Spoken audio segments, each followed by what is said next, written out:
Laking gulat na nagtanong si Ming kung talagang sinanay na ni Xiaoxi ang lahat ng tatlong bahagi ng ikalawang antas. Sumagot si Xiaoxi na kahit nasanay na niya ang mga ito ay hindi pa niya magawang pagsamahin ang tatlo at mangangailangan ito ng mahabang panahon. Ngunit malaki ang naitulong sa kanya ng Tai Divine Calculation at sa loob ng 3 hanggang 5 taon ay may dapat siyang makamit na pag-unlad at sa panahong ito ay maaari na niyang ipagpatuloy ang pag-unawa sa ikatlong antas ng Chaos Calculation Method. Agad na naunawaan ni Ming na si Xiaoxi ay may likas na pambihirang kakayahan sa pagkalkula at nang matanggap niya ang calculation method ay para itong isang dalubhasa sa martial arts na nakakuha ng isang makapangyarihang martial technique at agad niya itong nagamit ng may kahusayan at lalo siyang lumakas. Pumayag si Ming at sinabing ngayong natutunan na nito ang calculation formation ay maaari na silang umalis. Nais niyang sundan ito upang makita kung anong paraan ang gagamitin ni Xiaoxi sa paghawak ng nangyayari sa brothel at natural na mas lalo siyang naging curious sa kakayahan nito dahil talagang hindi niya makita kung anong antas mayroon si Xiaoxi. Ang Divine Capital ay lalong naging masagana at ang mga mayayaman ay nagdiriwang gabi-gabi at gaano man kalaki ang nangyayari sa labas ay hindi ito gaanong nakakaapekto sa kanila. Ang pinakamarami sa Divine Capital ay ang mga brothel at casino at sa sandaling ito ay ang pinakamalaking brothel ang Wan Siang Tower ay puno ng mga customer na patuloy na dumarating at umaalis at sadyang napakasigla. Sa harap ng ikatlong palapag ay nakatayo sina Ming at Xiaoxi at sinabi ni Xiaoxi na ang mga babae ay nasa loob at dapat silang pumasok ng sapilitan. Mabilis na sumagot si Ming na dapat may paraan at pamamaraan ang paggawa ng mga bagay at bago malaman ang totoong sitwasyon ay huwag munang kumilos ng padalos-dalos at sinabing sumunod lamang ito sa kanya at pagkasabi nito ay binuhat niya si Xiaoxi at diretsang pumasok. Isang lalaking tagapagsilbi ang mabilis na sumalubong at may ngiting peke at nagsabing bakit may dalang bata ang customer at ang kanilang establishmento ay hindi tagapag-alaga ng bata.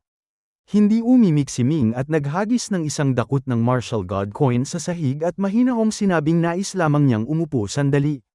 Mabilis na yumuko ang lalaki upang pulutin ang pera at ang kanyang mukha ay puno ng ngiti at sinabing pumasok na ang customer at may magagandang babae na naghihintay dito. Pagkalampas ng gate ay agad na lumapit ang isang may kagandahang babaeng tagapamahala at nakangiting nagtanong kung paano nais maglibang ng customer. Sinabi ni Ming na nabalitaan niyang may bagong grupo ng mga birhen at nais niyang makita ang mga ito. Nagulat ang tagapamahala at tumawa at sinabing talagang mabilis ang balita nito at may ilang bagong dating nga ngunit hindi pa sila nasasanay at hindi pa maaaring tumanggap ng customer. Mahinahong sumagot si Ming na ayos lamang at titingnan lamang niya sila at hindi niya sila gagalawin at pagkasabi nito ay naghagis siya ng isang dakot ng longevity coins. Namula ang mga mata ng tagapamahala at sa buong buhay niya ay ilang beses lamang siya nakakita ng longevity coins at ito ay 2 o 3 ulit lamang at agad niyang nalamang mayaman si Ming at sunod-sunod na tumango at sinabing gagawin niya ito agad at inanyayahan muna ang customer na magpahinga sa pinakamataas na silid. Isang lalaking tagapagsilbi ang gumabay kay Ming sa isang marangyang silid at hindi nagtagal ay 12 birhen na may mga sugat sa katawan ang sapilitang itinulak papasok. Ang mga babaeng ito ay may bakas pa ng pagiging inosente at ang kanilang mga leeg at pulsuhan ay may malinaw na mga sugat at kitang-kitang marami silang dinanas na paghihirap. Tiningnan ni Ming si Xiaoxi at tumango ito at sinabing sila na nga ito. Ang tagapamahala ay nakangiting nakatayo sa tabi at nang marinig ang tanong ni Ming ay biglang nakaramdam ng hindi maganda. Nagtanong si Ming kung sila ay kusang pumunta rito at nang makitang hindi nang ahas magsalita ang mga birhen ay sinabi niyang sila ay mula sa Heavenly Dao Sect at naparito upang iligtas sila at huwag silang mag-alala dahil narinig ng paaralan ang kanilang mga panalangin. Nang marinig na dumating ang tagapagligtas ay hindi na natakot ang mga birhen at sunod-sunod na nagsabing sila ay mga ordinaryong mamamayan na sa pilitang kinuha at nakiusap na tulungan sila nito. Galit na sumigaw ang tagapamahala at nagtanong kung nais ba nilang mamatay ngunit ikinaway lamang ni Ming ang kanyang manggas at ang babae ay agad na hinimete at bumagsak sa sahig. Sinabi ni Ming na magsalita sila isa-isa at itinuro ang pinakabata upang maunang magkwento. Ang birhen ay may napakagandang mukha at noong una ay mahiyain ngunit nang malamang si Ming ay mula sa Heavenly Dao Sect ay hindi na siya natakot at lumuhad siya at umiyak na sinabing siya ay mula sa Lotus Pond County at ang kanyang mga magulang ay matapat na negosyante ngunit 3 araw na ang nakararaan ay isang grupo ng mga tao ang biglang pumasok sa kanilang tahanan pinatay ang kanyang pamilya at sa pilitan siyang kinuha. Isa-isang nagtanong si Ming at ang mga kwento ng mga birhen ay halos magkakatulad, lahat sila ay pinatayan ng pamilya at ipinagbili sa brothel. Matapos marinig ito ay kumunat ang noo ni Ming at pakiramdam niya ay may kakaiba sa bagay na ito at nagtaka kung bakit kailangan pang patayin ang buong pamilya kung ang nais lamang ay kunin ang mga babae at ang pagbebenta sa kanila sa brothel ay hindi naman gaanong kalakihan ang halaga at naisip kung talaga bang pera lamang ang habol ng mga kumuha sa kanila. Sinabi ni Xiao si na may kakaiba nga sa bagay na ito at tumango si Ming at sinabing kakaiba nga ito at hindi niya maunawaan ang motibo ng kabilang panig. Iminungkahi ni Xiao si na tanungin ang tagapamahala at sa isang marahang pagturo ay nagising ito at tumayo ng tuwid na walang ekspresyon ang mga mata. Nagtanong si Xiao si kung sino ang nagdala sa mga birhen rito at sumagot ang tagapamahala na sila ay isang grupo ng mga nakatakip ang mukha. Nagtaka si Ming at nagtanong kung magkano ang ibinayad sa kanila at sumagot ang babae na wala silang ibinayad at ibinigay lamang ito ng libre. Nagkatinginan sina Ming at Xiao si at lalong nagtaka at naisip kung bakit ipinamimigay lamang ng libre ang mga magagandang birhen na pinaghirapang kunin at habang sila ay nagtataka ay biglang may sumigaw mula sa labas na dumating na ang Crown Prince. Ang pinto ay marahas na sinipa at pumasok ang isang grupo ng mga bantay at ang nasa unahan ay isang longevity realm na master na may matalim na paningin at tiningnan niya ang loob ng silid at ang kanyang tingin ay huminto sa 12 birhen at sa kanyang likuran ay dahan-daang lumabas ang isang kabataan na may katamtamang kagwapuhan ngunit may bakas ng kasamaan ang kanyang mga mata at kilay na sadyang hindi magandang tingnan. Ang kabataan ay nakasuot ng gintong balabal at may nakasabit na makulay na jade sa kanyang baywang at may hawak na pamaypay at dahan-dahan siyang lumapit at tiningnan si Ming na may pagkayamot at iniutos na dakpin ang taong ito. Natuwa si Ming at naisip kung ang taong ito ay isang masamang tao at hindi siya kumilos at si Xiao Gang ay tumalon sa kanyang balikat at naglabas ng malakas na kapangyarihan at ang mga bantay na handa sanang dakpin si Ming ay agad na nanghina at walang sinuman ang nangahas lumapit at maging ang longevity realm na master ay nag-alinlangan at pakiramdam niya ay hindi niya kayang talunin ang halimaw na ito. Sumama ang mukha ng kabataan at malamig na nagtanong kung sino si Ming. Hindi siya pinansin ni Ming at sa halip ay sinabi kay Xiao si na nauunawaan na ba nito ang sitwasyon at dahil wala itong gaanong karanasan ay nagtaka si Xiao si kung ano ang naunawaan ng kanyang nakatatandang kapatid. Ipinaliwanag ni Ming na ang Crown Prince na ito ay nagpadala ng mga tao upang patayin ang mga pamilya ng mga birhen at pagkatapos ay ipinadala sila sa brothel at pagkatapos ay siya mismo ang darating bilang Crown Prince upang iligtas ang mga ito at may tatlong pakinabang ito. Una, patay na ang mga pamilya kaya walang maghahanap sa kanila. Pangalawa, ang mga birhen ay magkakaroon ng pagmamahal mula sa pasasalamat at susunod sa kanya ng buong puso at pangatlo, hindi nito madudungisan ang kanyang pangalan bilang Crown Prince ng Divine Dynasty dahil hindi mabuting malaman ng mga tao na siya ay pumapatay ng mga inosenteng mamamayan. Nang marinig ito ng kabataan ay namutla siya at malamig na nagtanong kung ano ang sinasabi nito at sumagot si Ming na alam nito kung ano ang ibig niyang sabihin at pagkasabi nito ay tiningnan niya si Xiao Si at sinabing ito ang kanyang gawain at siya na ang baalang humawak nito. Tumango si Xiao Si at tinanong ang mga birhen kung ano ang kanilang nais gawin ngayong alam na nila ang katotohanan. Bilang mga birhen ay wala silang gaanong alam at isa-isa lamang silang umiiyak at hindi nang ahas magsalita ng tungkol sa paghihiganti. Sinabi ni Xiao Si na siya ay isang spirit god na isinilang mula sa pananampalataya at dumating dahil sa kanilang mga panalangin at anuman ang kanilang hilingin ay kanyang gagawin. Isa sa 12 birhen ang may lakas ng loob at ang kanyang mga mata ay puno ng galit at lumuhad siya at nakiusap na maipaghiganti ang kanyang mga magulang. Nang may isang tumayo ay sunod-sunod na ring lumuhad ang iba at lahat sila ay humiling ng paghihiganti at dati silang may masasayang pamilya at may mga magulang at kapatid na nagmamahal sa kanila ngunit ngayon ay pinaghiwalay sila ng kamatayan at ang kanilang galit ay mas mataas pa sa langit at mas malalim pa sa lupa at hindi sila maaaring manahimik. Ang mukha ng Crown Prince ay nagbago mula sa itim tungo sa puti dahil naramdaman niya ang isang nakatatakot na pagpatay na pumapalibot sa kanya at sa ilalim nito ay hindi na siya makahinga at ang kanyang kamalayan ay unti-unting lumalabo. Nagtanong si Xiao Si kung siya ang may gawa ng lahat ng ito at ang Crown Prince na may hindi naman mahinang kakayahan at nasa ikalimang antas ng Dharma Heaven ay napakahina sa harap ni Xiao Si at direktang nakontrol ang kanyang isipan at matigas niyang sinagot na siya nga ang may gawa ng lahat. Nagtanong muli si Xiao Si kung nasaan ang mga pumapatay na kanyang inutusan at sumagot ang Crown Prince na sila ay nasa kanyang tabi at sila ang kanyang mga bantay at sinabi ni Xiao Si na mabuti. Hindi man lamang nakita kung paano kumilos si Xiaoxi at ang mga ulo ng lahat ng bantay ay biglang sumabog at sila ay namatay sa lugar at maging ang kanilang divine soul ay hindi nakatakas. Ang lalaking Crown Prince ay sumigaw sa sakit at isang banal na liwanag ang lumabas mula sa kanyang katawan upang protektahan siya at mula sa liwanag na ito ay lumabas ang isang anino at ito ay ang Divine Lord na galit na sumigaw. Marahang pinisil ni Xiaoxi ang kanyang daliri at ang anino ay biglang sumabog at sa sumunod na sandali ay ang ulo ng Crown Prince ay sumabog din at ang kanyang kamatayan ay sadyang kakilakilabot at ang kanyang utak ay nagtilamsik sa sahig. Nanlaki ang mga mata ni Ming at nagtanong kung hindi ba sila hahanapin ng Five Elements Emperor ngayong pinatay nila ang Crown Prince at sumagot si Xiaoxi na kung siya ay darating ay siya ang papatayin nito at kahit siya ay isang maliit na birhen ay ang kanyang mga salita ay nakakapanginig. Tumango si Ming at sinabing umalis na sila at dapat nilang isama ang mga birhen upang hindi sila mapaghigantihan ng Divine Dynasty at tumango si Xiaoxi at ikinaway ang kanyang kamay at naramdaman ng lahat ang pag-ikot ng espasyo at hindi nagtagal ay bumalik na sila sa Heavenly Dao Sect. Sa loob ng palasyo ng Five Elements Divine Dynasty ay mula sa lugar ng pagsasanay ng Five Elements Emperor ay biglang pumaitaas ang isang itim na usok at ang tunay na katawan nito ay pumailan lang sa langit at galit siyang umungal at iniutos na tipunin ang tatlong hukbo. Pagbalik nila sa paaralan ay tumingin si Xiaoxi sa malayo patungo sa Divine Capital at kumunat ang kanyang noo at sinabing ang taong ito ay talagang nagalit at nais nitong magpadala ng hukbo laban sa kanila.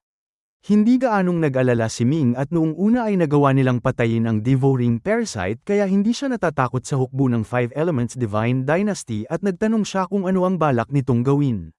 Sumagot si Xiaoxi na dahil nais nitong makipagdigma sa kanila ay huwag na silang magpakumbaba at mas mabuting sila na ang maunang sumalakay. Nagulat si Ming at nagtanong kung sila ang maunang sasalakay at sumagot si Xiaoxi na sa ganitong paraan ay mas tataas ang pangalan ng Heavenly Dao Sect kaysa sa Five Elements Divine Dynasty at mas marami pang tao ang maniniwala sa kanya at pagkasabi nito ay ikinaway niya ang kanyang kamay at ang 9-star na barko ay dahan-daang pumaitaas. Kinurap ni Ming ang kanyang mga mata at sinabing gagawin na niya ang lahat at siya ang magmamaneho ng 9-star Flying Palace upang tulungan ito. Sa Five Elements Divine Dynasty ay ang mga sibil at militar na opisyal ay magalang na nakatayo sa loob ng bulwagan ng korte at sa parade ground ay ang 10 milyong piling hukbo ay nagtitipon din at ang mukha ng Five Elements Emperor ay malamig at madilim at ang pagpatay sa Crown Prince ay isang napakalaking bagay at hindi niya ito maaaring palampasin sa anumang paraan. Ang mga ministro ay tila mas galit pa kaysa sa emperador at isa sa kanila ay tumalon at sumigaw na sino man ang may gawa nito ay dapat patayin ang kanilang buong angkan at ang Crown Prince ay ang tagapagmana ng trono at siya ay pinatay at nasaan na ang dangal ng kanilang dinastiya.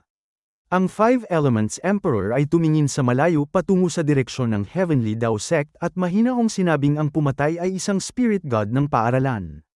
Nang marinig ito ay biglang tumahimik ang lahat ng ministro at naisip nila ang Heavenly Dao Sect na sumuporta sa dakilang siya sa gitna ng panganib at nagligtas sa sangkatauhan at sa sarili nitong kakayahan ay pinatay ang masamang dragon na devouring parasite at iniligtas ang libu-libong bilyong buhay. Hindi nasiyahan ang Five Elements Emperor sa reaksyon ng kanyang mga ministro at mariin siyang suminghal at sinabing kahit ito pa ang Heavenly Dao Sect ay pinatay nila ang Crown Prince at kung hindi niya ito ipaghihiganti ay wala na siyang mukhang matatawag na emperador. Isang ministro ang maingat na nagtanong kung bakit pinatay ng paaralan ang Crown Prince at sumagot ang emperador na anuman ang dahilan ay pinatay na nila ito at ngayon ay magpapadala siya ng hukbo upang wasakin ang Heavenly Dao Sect. Sa sandaling ito ay may isang taong nagmamadaling pumasok at sumigaw na may malaking problema at may isang barkong pandigma ang lumalapit at sinasalakay ang Divine Capital. Nagulat ang Five Elements Emperor at agad na pumaitaas kasama ang kanyang mga ministro upang tumingin sa silangan. Ang Divine Capital ay may napakalaking lawak at ito ay itinayo mula sa dating Central Capital ngunit pinalawak ng ilang ulit at nung itinayo ito ay naglagay sila ng isang malaking depensang formation na sapat upang labanan ng isang 8th Realm Longevity na Master. Ngunit sa sandaling ito ay isang 9-star na barko ang nakaharang sa silangan ng lungsod at ang 10 Annihilation Cannon ay sabay-sabay na nagliwanag at nagpaputok at 10 maitim na haligi ng liwanag na kasinlaki ng mga gulod ng bundok ang marahas na tumama sa gate ng lungsod at ang lupa ay yumanig at ang mga bundok ay gumalaw at isang gintong liwanag ang lumabas mula sa labas ng lungsod upang harangin ang mga putok, ngunit matapos ang isang pagtama ay malinaw na hamina ang liwanag. Ang mga kanyan ay patuloy na nagpaputok at matapos ang 5 sabay-sabay na pagputok ay ang gintong liwanag ay malakas na sumabog at nagkawatak-watak at ang 9-star na barko ay diretsang pumasok at lumipad patungo sa itaas ng palasyo. Ang mukha ng Five Elements Emperor ay hindi na maaaring maging mas masama pa at hindi niya ikinalungkot ang pagkawasak ng formation kundi hindi niya matanggap ang katotohanan ito at kapag kumalat ito ay ang Five Elements Divine Dynasty ay tuluyan ng mapapahiya at babagsak ang kanilang reputasyon. Kasabay nito ay sa direksyon ng kanluran ay isang 9-star flying palace ang dahan-daang papalapit at isa sa silangan at isa sa kanluran ay parehong pinipilit ang palasyo at sa harap ng dalawang higanteng ito ay hindi na nagkaroon ng panahon ang Five Elements Emperor na magtipo ng hukbo at kailangan niya itong harapin ng personal. Ang katawan ng Five Elements Emperor ay lumaki hanggang 10,000 talampakan at hamarang sa unahan upang pigilan ang barko at sa harap nito ay si Xiaoxi ay nagpakita ng kanyang tunay na anyo at nakipagtagpo sa kanya at sa sandaling lumitaw si Xiaoxi ay biglang kinabahan ang Five Elements Emperor at sa kanyang kasalukuyang kakayahan ay hindi niya makita ang lalim ng kapangyarihan nito at pakiramdam niya ay hindi bababa sa kanya ang lakas nito. Sumigaw ang Five Elements Emperor at nagtanong kung sino ito at mahinahong sumagot si Xiaoxi na siya ang spirit god ng Heavenly Dao Sect at maaari siyang tawaging Xiaoxi. Nagtanong ang emperador kung bakit nito pinatay ang kanyang crown prince at mahinahong sumagot si Xiaoxi na ang crown prince ay pumipinsala sa mga inosente at nang agaw ng mga birhen at ang kanyang kasalanan ay karapat-dapat sa kamatayan. Ang galit ng Five Elements Emperor ay unti-unting naglaho at naisip niyang ang pagkamatay ng isang anak ay maaari niyang palitan ng 10 anak ngunit kung talagang makikipaglaban siya sa spirit god na nasa kanyang harapan ay talagang natatakot siyang baka siya ay mamatay at hindi pa binabanggit ang dalawang barkong pandigma na nakabantay. Mariing nagtanong ang emperador kung ano ang nais nito at sumagot si Xiaoxi na wala siyang nais at ang emperador ang nais makipagdigma sa kanila kaya nauna lamang siyang kumilos. Huminga ng malalim ang Five Elements Emperor at sinabing ang Crown Prince ay may sala kaya pinatay na lamang ito at sumagot si Xiaoxi na kung gayon ay aalis na sila. Hindi na nag-usap pa ang dalawang panig at ang 9-star na barko at 9-star flying palace ay umatras na at ang Five Elements Emperor ay bumalik sa kanyang bulwagan at ang katahimikan ay nakakabingi at natural na nauunawaan ng mga ministro kung bakit nagbago ng isip ang emperador. Ang dumating ay sadyang napakalakas at may isang 9-star na barko at isang 9-star flying palace at kapag nagsimula ang labanan ay ang pinakamagandang resulta ay pareho silang masasaktan at ang pinakamasamang resulta ay ang tuluyang pagkawasak ng Five Elements Divine Dynasty. Nagtanong ang emperador kung may nais silang sabihin at tila siya ay biglang tumanda at ang kanyang tinig ay may bahid ng kalungkutan at ang mga ministro ay walang sino man ang nangahas magsalita at mahigpit na itinikom ang kanilang mga bibig at iniutos ng emperador na tapusin ang pagtitipon at naglaho. Sa Heavenly Dao Sect ay nakaupo sina Ming at Xiaoxi sa sanga ng puno at habang kumakain ng prutas ay nag-uusap. Nagtanong si Ming kung sa isang labanan ay kaya ba nitong talunin ang Five Elements Emperor at sumagot si Xiaoxi na hindi niya ito kakalabanin dahil ang 9-star na barko ay sapat na upang mapagod ito hanggang mamatay at ang pagpatay sa isang 9th Realm Longevity na Master ay sadyang napakahirap. Sumang-ayon si Ming at nagtanong na lamang kung sino sa kanila ang may mas malakas na kakayahan at sumagot si Xiaoxi na sa ngayon ay mahirap sabihin ngunit kung lilipas pa ang ilang panahon ay magagawa na niyang i-refine ang kalooban ng langit at hindi na magiging mahirap na patayin ito. Nagulat si Ming at masayang nagtanong kung kaya na ba nitong i-refine ang kalooban ng langit at kung gaano karami ang kaya nitong i-refine at alam niya kung ano ang ibig sabihin ng pagkontrol sa kalooban ng langit at ang dahilan kung bakit napakalakas ng Divine Lands at Five Elements Divine Dynasty ay dahil mayroon silang kaunting kalooban ng langit at ang pagkakaroon nito ay nangangahulugang maaari silang kumilos sa ngalan ng langit at gamitin ang kapangyarihan nito. Sumagot si Xiaoxi na 3 bahagi ang kanyang makakaya at kung ang lahat ng mamamayan sa mundo ay maniniwala sa kanya ay ang 3 bahagi ay kulang pa. Nagulat si Ming at sinabing sa panahong ito ay wala na itong kalaban sa buong mundo at sumagot si Xiaoxi na sa Tianyuan man lamang ay wala siyang kinatatakutang kalaban sa ilalim ng Supreme God at ang problema ay kailangan niya ng mas maraming mananampalataya. Nagtanong si Ming kung kailangan ba nito ng mas maraming tagasunod at naisip niya ang Haotian Sect na ang impluwensya ay umaabot sa maraming malalaking mundo at kung makokontrol nila ito ay magiging mabuti. Nagkaroon ng interes si Xiaoxi at nagtanong kung may plano ang kanyang nakatatandang kapatid at nagkibit lamang ng balikat si Ming at sinabing wala siyang plano ngunit kung magkakaroon ng pagkakataon ay hindi siya magdadalawang isip na guluhin ang 8th Master na ngayon ay tinatawag na Hao Tian God dahil noong una ay nilinlang siya nito at ito ay isang paraan ng pagbabalik ng pabor. Nang marinig ni Xiaoxi na walang plano si Ming ay nawalan nito ng interes at sinabing magsasanay na lamang siya at tumango si Ming at pinayagan nito. Pag-alis ni Xiaoxi ay pumasok si Ming sa kanyang silid ng pagsasanay at ang kanyang Divine Soul ay pumasok sa Void Heaven Realm at dumating sa Hall of Longevity.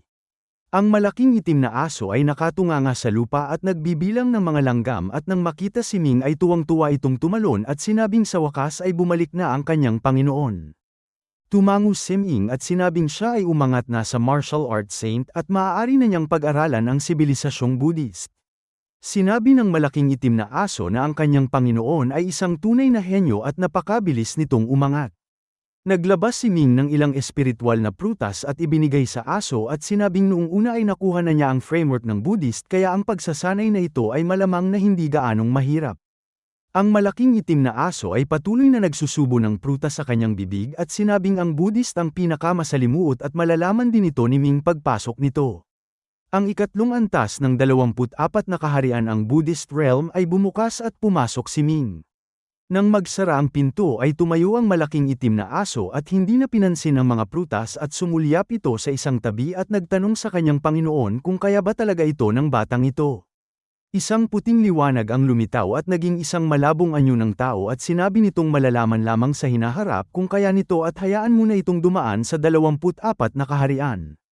Nag-aalalang tiningnan ng malaking itim na aso ang anyo at sinabing ang kanyang Panginoon ay bagong gising pa lamang at hindi dapat magsalita at dapat na itong bumalik upang magpahinga.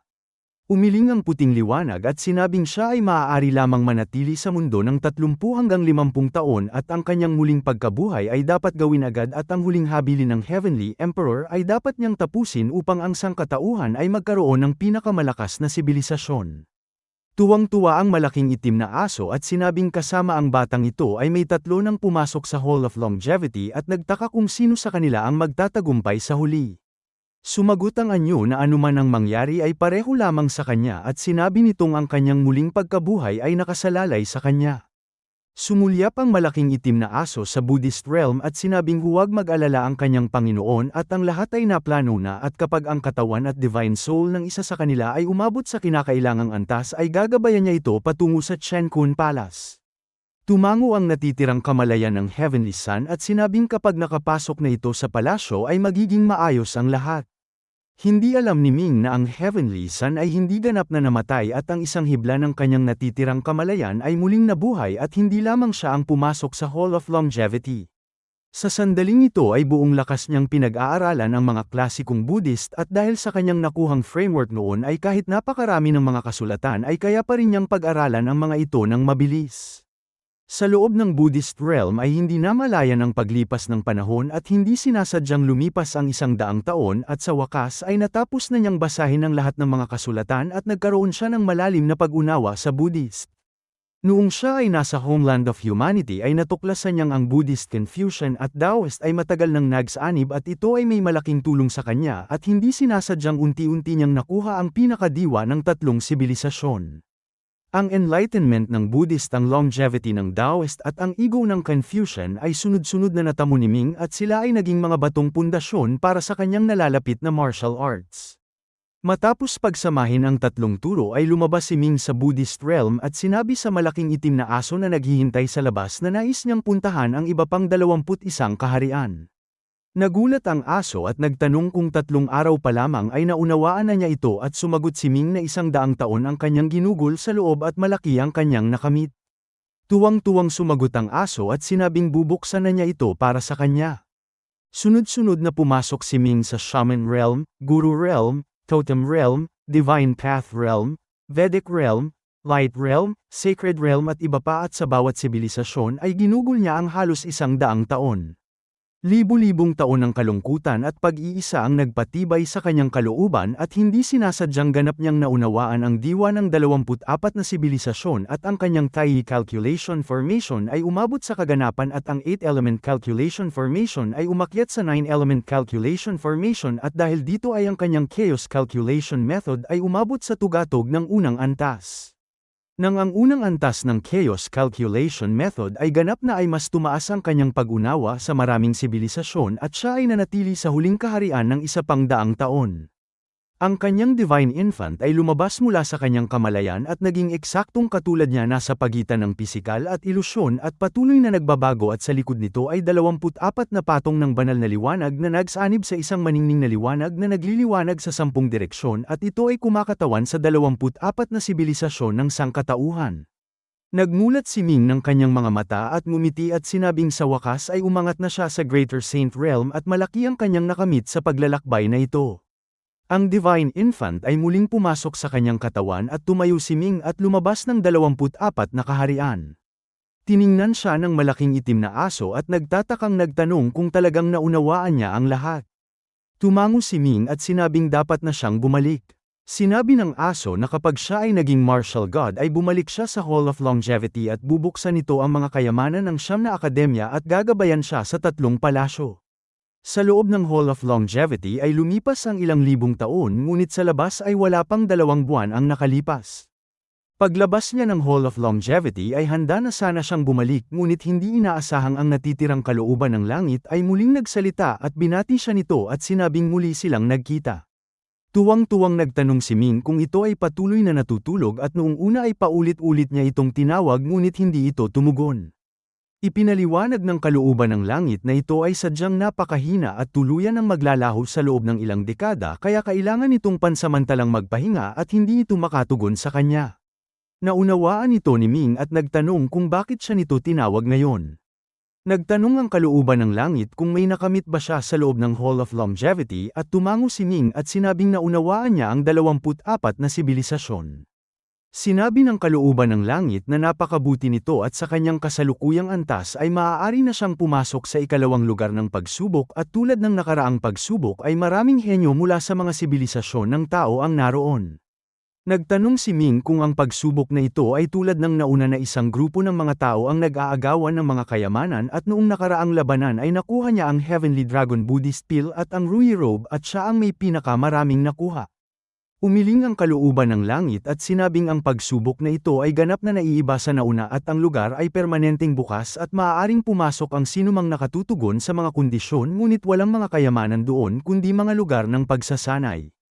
Nagtanong si Ming kung ano ang mga lugar ng pagsasanay at ipinaliwanag ng kalooban ng langit na ang mga ito ay may iba't ibang gamit at may una ikalawa at hanggang ika-6 na antas at ang ilan ay maaaring paikliin ang oras ng pagsasanay, ang iba ay magpapatibay ng katawan, ang iba ay magpapalakas ng divine soul at ang iba ay makakakuha ng kakaibang puwersa at iba't iba pa. Sinabi ni Ming na ang pagsubok na ito ay tungkol sa pag-aagawan ng mga lugar ng pagsasanay at kinumpirma ito ng kalooban ng langit at sinabing habang mas matagal ang pananatili sa lugar ay mas malaki ang makakamit na pakinabang at noong panahong itinayo ang mga lugar na ito ay gumastos ng malaki ang sangkatauhan. Naisip ni Ming na kailangan niya ang mga lugar ng pagsasanay upang maabot ang martial god at sunod-sunod na tumango at sinabing nais niyang subukan ito at nagtanong kung ang mga tao roon ay nasa antas din ng martial art saint. Ipinaliwanag ng kalooban ng langit na ang mga kalahok ay halos nasa antas ng martial art saint at ang pagkakaiba ay ang ilan ay nasa lesser saint realm at ang iba ay nasa sacred saint realm dahil ang mga lugar ng pagsasanay ay pinaka-epektibo para sa mga nasa antas na ito at kung mas mababa o mas mataas ang antas ay mababawasan ang bisa. Nang marinig na ang mga kalaban ay pawang nasa antas ng martial art saint ay agad na gumaan ang kanyang kalooban at may tiwala siyang kaya niyang maging walang kapantay sa parehong antas at anuman ang sibilisasyon o kung anong uri ng henyo ang kalaban ay hindi siya natatakot at ang kumpiyansang ito ay itinatag na niya noon pa at lalo na ngayong kamakailan lamang ay umangat siya sa Greater Saint Realm at pinagsama ang 24 na sibilisasyon at ang kanyang kakayahan ay lalong tumaas at hindi na katulad ng dati. Sinabi ng kalooban ng langit na kung handa na siya ay agad siya nitong ipapadala sa lugar ng pagsubok. Tumango si Ming at sinabing handa na siya at pagkasabi nito ay isang luntiang liwanag ang lumitaw at binalot siya at pumasok siya sa isang napakalaking alimpuyo ng espasyo at oras at ang alimpuyo ay biglang lumawak ng 10 ulit at pagkatapos ay mabilis na lumiit na parang kidlat at naging isang napakaliit na punto hanggang sa tuluyang naglaho. Sa sumunod na sandali ay naramdaman ni Ming ang pag-ikot ng kanyang paningin at pagkaraan ng ilang sandali ay pumasok na siya sa isang kakaibang mundo. Sa walang hanggang kawalan ay sunod-sunod na malalaking lupaing hugis baligtad na cone ang lumulutang sa ere at ang lawak ng mga ito ay mula sa 100 milya hanggang 10,000 milya at iba't iba ang laki at sa bawat isa ay may nakaukit na kakaibang mga formation at may mga mahalagang materyales na nakabaon doon. Ang mga formation na ito ay sadyang napakahusay at ang mga kayamanan ay pambihira at wala pang nakita si Ming na ganito kahusay at sa isang ordinaryong piraso ng lupa ay maaaring may low crystal na nagkakahalaga ng napakalaki at ang mga secret crystal ay halos walang halaga kung ikukumpara. Tulalang pinagmasdan ni Ming ang mga kakaibang lupaing ito at pabulong na nagtanong kung ang mga ito ang mga lugar ng pagsasanay at nang tumingin siya sa paligid ay nakita niya sa di kalayuan ang isang maliit na piraso ng lupa na may lawak na 2 hanggang 300 milya at may mga bundok at tubig ito at mukhang maganda ang kapaligiran. Dahil hindi pa niya gaanong nauunawaan ang sitwasyon ay nag-isip siya at nagpa siyang lumipad patungo sa lupang ito. Nang makalapit siya ay nakita niya sa gilid nito ang isang arko na may nakasulat na 4 na malalaking titik na Vajra Treasure Land at sa ilalim nito ay may isang bato na may detalyadong paliwanag kung ano ang gamit ng lugar na ito at kung paano ito gamitin. Maingat niyang binasa ito at nalaman niyang ang Vajra Treasure Land ay maaaring magpatibay ng katawan at ito ay isang unang antas na lugar. Habang binabasa niya ang inskripsyon ay biglang may narinig siyang malamig na pagsinghal mula sa malayo at isang tinig ang nagsabing kung ayaw niyang mamatay ay umalis na siya agad. Ang tono nito ay napakalamig at mayabang at may kasamang malamig na pagpatay. Kumunat ang noo ni Ming at sinabing ang lugar ng pagsasanay ay hindi pag-aari ng iisang tao at ang pagpapaalis sa kanya ay walang karapatan. Sumigaw ang tinig at isang gintong liwanag na kasinlaki ng daliri at may habang 3 talampakan ang mabilis na lumipad patungo sa kanyang noo. Hindi gumalaw si Ming at direktang ginamit ang kanyang golden bell cover at iron cloth shirt at ang gintong liwanag ay unang nabawasan ng kalahati ang lakas nito at pagkatapos ay ang natitira ay inilihis ng kanyang receiving grade true force at ang liwanag ay biglang nagbago ng direksyon at pahilis na tumama sa lupa. Nang tumingin si Ming ay nakita niyang ang gintong liwanag ay isang lumilipad na patalim na may habang 3 pulgada at hugis dahon ng willow at sadyang napakaganda at sa ibabaw nito ay may nakaukit na kakaibang mga simbolo na tila isang uri ng formation. Bilang isang dalubhasa sa pag-ukit ay natural na nakita niyang hindi ordinaryo ang patalim na ito at agad niya itong kinuha at itinago sa kanyang dibdib. Mula sa malayo ay isang galit na sigaw ang narinig at isang kabataang may lilang mukha ang galit na tumakbo palapit at sumigaw na ibalik ang kanyang patalim. Tiningnan siya ni Ming na parang isang hangal at nagtanong kung bakit niya ibabalik ang patalim gayong ginamit ito upang patayin siya at kung may tubig ba ang utak nito. Galit na sumagot ang kabataan na huwag itong piliting patayin siya at umiling si Ming at sinabing sinubukan na nitong patayin siya kanina at ang paggamit ng bantang ito ngayon ay walang saysay at sinabing ang lugar na ito ay kanyang inaangkin na at dapat na itong umalis agad. Galit na galit ang kabataan at mula sa kanyang likuran ay 4 na gintong liwanag ang lumabas at muling lumipad patungo kay Ming at nakita ni Ming na ang mga ito ay parehong lumilipad na patalim at sa pagkakataong ito ay mas mabilis at mas matindi ang pagpatay ngunit sa pagkakataong ito ay hindi na siya nagdepensa at sa halip ay humakbang pasulong at kakaibang lumitaw sa likuran ng kalaban at nagpadala ng isang suntok. Sumigaw siya na umalis ito at naramdaman ng kabataan ang panganib at mabilis na lumingon at buong lakas na nagpadala ng isang palad upang harangin ang suntok ni Ming ngunit ang lakas ni Ming ay sadyang napakalakas at pakiramdam niya ay parang 10,000 bundok ang tumulak sa kanya at 100 dagat ang dumagan at siya ay parang dahon sa gitna ng higanteng alon at ang kanyang katawan ay pumaitaas at ang kanyang divine soul ay nayanig at ang kanyang buhok ay nagulo at siya ay biglang napalipad. Habang nasa ere ay naglabas siya ng maraming dugo at may kasama itong mga piraso ng kanyang mga laman loob at agad niyang nalamang hindi siya makakalaban kay Ming at sumigaw siyang hintayin ito at ginamit ang lakas ng suntok upang tumakas at naglaho at hindi malaman kung tumawag ng tulong. Hindi na ito inalala ni Ming at pumasok siya sa arko at agad na naramdaman ng isang kakaibang puwersa na pumalibot sa kanya at sa loob nito ay ang kanyang katawan ay sumasailalim sa kakaibang pagbabago at habang paloob siya ay mas lumalakas ang puwersa at nang makarating siya sa gitna ay nakita niya ang isang octagonal na plataporma na may taas na 9 na talampakan at 9 na pulgada at 9 na linya at sa ibabaw nito ay may isang gintong unan. Sinabi niyang ito ang lugar para sa pagsasanay at pag-upo at umakyat siya at umupo at agad na naramdamang ang epekto ng puwersa ay higit 10 ulit na mas malakas. Tuwang-tuwang sinabi ni Ming na kung nakapagsanay siya sa lugar na ito noon pa ay matagal na niyang natapos ang 9 Revolutions Golden Body at agad siyang nagsimulang magsanay. Hindi nagtagal ay lumipas ang 1 oras at nagmulat siya ng kanyang mga mata at sinabi niyang sa loob ng 100 taon sa formation na ito ay maaabot na niya ang ika-9 na pag-ikot ng Golden Body. Nagtanong si Bame Ing kung bakit hindi siya pumunta sa ika-9 na antas na lugar ng pagsasanay at ngumiti si Ming at sinabing huwag munang magmadali at ang ika-9 na antas ay tiyak na kontrolado ng pinakamalakas na mga henyo at hindi niya sila guguluhin muna at hakbang-hakbang siyang aakyat. Pagkasabi nito ay muli siyang nagsimulang magsanay at sa tulong ng Vajra Treasure Land ay ipinagpatuloy niya ang pagsasanay ng 9 Revolutions Golden Body. Matapos umangat sa martial arts saint ay naabot na niya ang ika-6 na pag-ikot at lesser completion at ngayon ay sa batayan na ito ay patuloy siyang umangat. Kung dati ay kailangan niyang maghanda ng maraming mahahalagang bagay upang sanayin ito ngunit sa loob ng lugar na ito ay hindi na niya kailangan ng anuman at maaari na lamang siyang magsanay ng dahan-dahan at ito ay lubhang nakatipid sa kanyang gastos.